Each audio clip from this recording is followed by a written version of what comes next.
Hi, this is Bruce Kelly of Fitness Together in Media, Pennsylvania, outside of Philadelphia.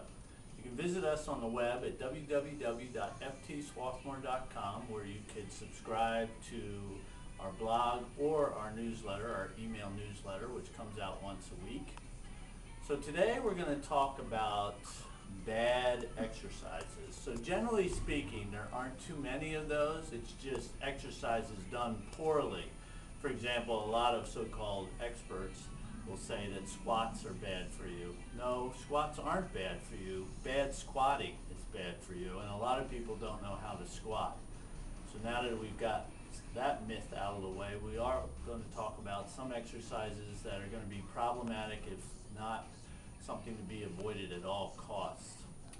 So one of the popular exercises that are used in gyms all over the country, all over the world for that matter, are behind the neck exercises. So pull downs behind the neck presses, behind the neck chins. And those are really going to be problematic, especially over the long term for people's shoulder health.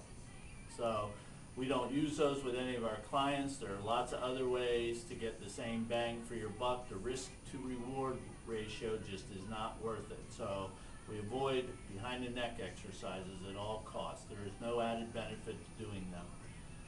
A couple of the other exercises that you'll see that are fairly popular, at least have been in the past, are things like what you would call a hip drop.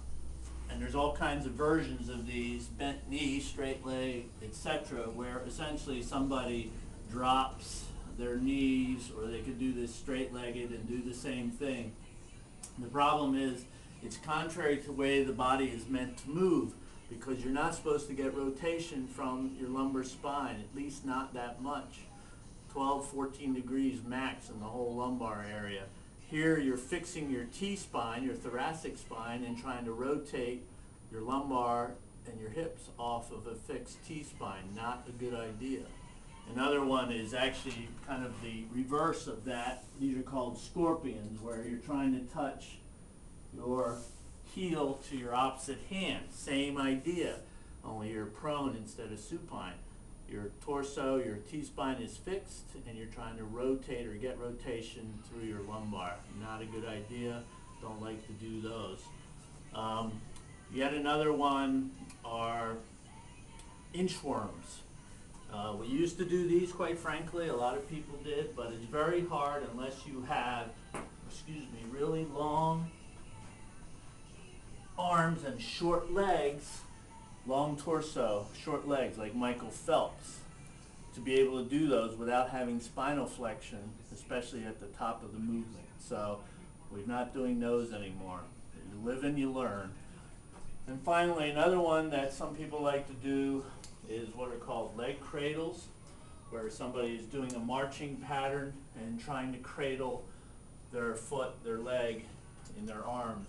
The problem with that is the stress it puts on your knee and your hips. Again, over time, you do those regularly enough, you're probably going to experience hip pain. Lots of other ways to stretch and mobilize your hips without doing that. So there are 4 or 5 exercises that we avoid because, again, the risk to reward ratio just isn't worth it. So think about that in your programming.